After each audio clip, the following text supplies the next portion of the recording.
মেয়ের বার্থডের জন্য জামা বানাবো, তাও সবথেকে কম বাজেটের মধ্যে। তো সবচেয়ে সুন্দর জামা। তো কাপড় কেনার জন্য আমি মার্কেটে চলে গেলাম। মানে সবথেকে কম দামে যেখানে পাওয়া যায় আমি সেখান থেকে কিনেছি। তো এটা হচ্ছে জিমিচু কাপড়। জিমিচু কাপড় আমি ১ গজ কিনেছি। এখানে সবথেকে কম দামে পাওয়া যায়। ১ গজ কাপড় আমার কাছ থেকে নিয়েছে ৮০ টাকা। আর ফলসের জন্য আমি বাটারফ্লাই কাপড়টা নিয়েছি, সেটা হচ্ছে ১ গজ কাপড় নিয়েছে ৫০ টাকা।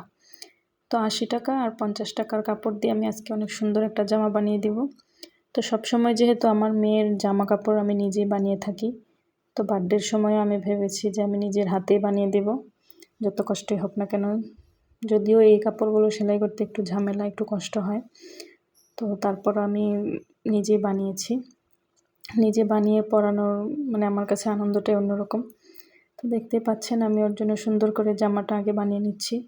এমনিতে সিম্পল, কিন্তু পরে আবার একটু ডিজাইন করব ভেবেছি। তো কাপড়টা যেহেতু এক কালারের, কোনো ডিজাইন ছিল না, তো এটাতে আমি পরবর্তীতে ডিজাইন করে নিব। তো কোমরে আমি বক্স কুচি দিচ্ছি, বক্স কুচি দিলে এগুলা একটু সুন্দর হয়। তো বক্স কুচি দিয়ে আমি জামাটা বানিয়ে নিচ্ছি। আর এটা পরলে যেন একটু ফুলে থাকে, সেজন্য আমি ক্যানক্যান দিয়ে আলাদাভাবে একটা স্কার্ট বানিয়ে দিয়েছি, জামার সাথে অ্যাটাচ করিনি। আলাদাভাবে বানালে হয় কি, এটা যে কোনো ড্রেসের সাথে পরতে পারবে, জামা হোক বা লেহেঙ্গা হোক, যে কোনো কিছু, যে কোনো ড্রেসের সাথে নিচে আলাদাভাবে পরে নিলেই হবে, আবার এটা ছাড়াও পরতে পারবে। তো সেই কারণে আমি আলাদা বানিয়েছি। এই তো দেখতে পাচ্ছেন নর্মালি জামাটা অনেক সুন্দর হয়েছে। তো তারপর আমি এটা একটু গর্জিয়াস করব। আর এটার জন্য আমি ৪টা-৫টা সাইজে গোল গোল করে কাপড় কেটে নিয়েছি। এখন সাইড দিয়ে পরিয়ে নিচ্ছি যেন সুতো না বের হয়ে যায়। তো একটা থেকে একটা ছোট এরকম করে কেটেছি। ৪টা-৫টা পাপড়ি কেটেছি আমি। এগুলো এখন সাইড দিয়ে পরিয়ে নিয়ে এগুলোতে আমি ফ্লাওয়ার বানাবো আঠা দিয়ে। তো এটা দেখতে পাচ্ছেন একদম ছোট করে কেটেছি মাঝখানের পাপড়িটা। ৪টা পাপড়ি কেটেছি আমি, বড় থেকে ছোট এরকম। তো ৭টা-৮টা ফুল বানিয়েছি। তো এই ফুলগুলো এখন জামার বডিতে লাগিয়ে দিব। তো লাগানোর পরেও আমার কাছে মনে হচ্ছে একটু নর্মাল লাগছে, তো তার জন্য আমি ফুলের মাঝখানে একটু সাদা পাথর বসিয়ে দিব যেন দেখতে সুন্দর লাগে। তো বসানোর পরে জামাটা অনেক সুন্দর হয়েছিল। তো পুঁতিও আমার কাছে অনেক ধরনের ছিল, আমি ভাবছিলাম যে কোনটা দিব কোনটা না। তো পরে ভাবলাম যে সাদা গোল গোল যেগুলো, এগুলোই সুন্দর লাগছে। তো এখন আমি ড্রেসের সাথে ম্যাচিং করে একটা হেয়ার ব্যান্ডও বানিয়ে দিব যেন দেখতে সুন্দর লাগে দুইটা একসাথে ম্যাচিং করে পরলে।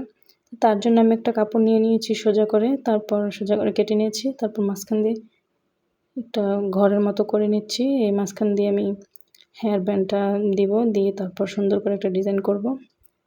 তো 2টা সেলাই দিয়ে দিয়েছি, মাঝখানে একটু ফাঁকা রেখে। এখন এটার ভেতরে আমি হেয়ার ব্যান্ডটা দিচ্ছি। দেখতে পাচ্ছেন কুচি কুচি হচ্ছে কত সুন্দর। এই তো হয়ে গেল। এখন এটার উপরেও আমি একটা ফ্লাওয়ার বানাবো, ফ্লাওয়ার বসাবো, তাহলে দেখতে আরও ভালো লাগবে। তো ফ্লাওয়ারটার জন্য আমি সেমভাবে একটু কুচি করে নিয়েছি কাপড়, 2 ভাঁজ করে সাইড দিয়ে সেলাই করে তারপর কুচি করে নিয়েছি। এরপর মাঝখানে জোড়া দিয়ে ফ্লাওয়ারটা বানিয়ে নিয়েছি। খুবই সিম্পল, কিন্তু দেখতে বেশ সুন্দর হয়েছিল। এখন এটাকে আমি আঠা দিয়ে জয়েন দিয়ে তারপর উপরে আবার আঠা দিয়ে একটা ওই রকমই পুঁথি বসিয়ে দিব যেভাবে আমি জামায় বসিয়েছি। সেম পুঁথিটাই আমি হেয়ার ব্যান্ডে বসিয়ে দিলাম যেন ম্যাচিং হয়। তো এই তো আমার হেয়ার ব্যান্ড রেডি। হেয়ার ব্যান্ডটা আমি নিয়েছিলাম 10 টাকা দিয়ে। 10 টাকার হেয়ার ব্যান্ডকে কত সুন্দর বানিয়ে দিলাম। আর এই হচ্ছে আমার মেয়ের ফাইনাল লুক। ড্রেসটা কেমন হয়েছে আপনারা জানাতে ভুলবেন না। আমার কাছে তো অনেক পছন্দ হয়েছে, আপনাদের কাছে কেমন লেগেছে?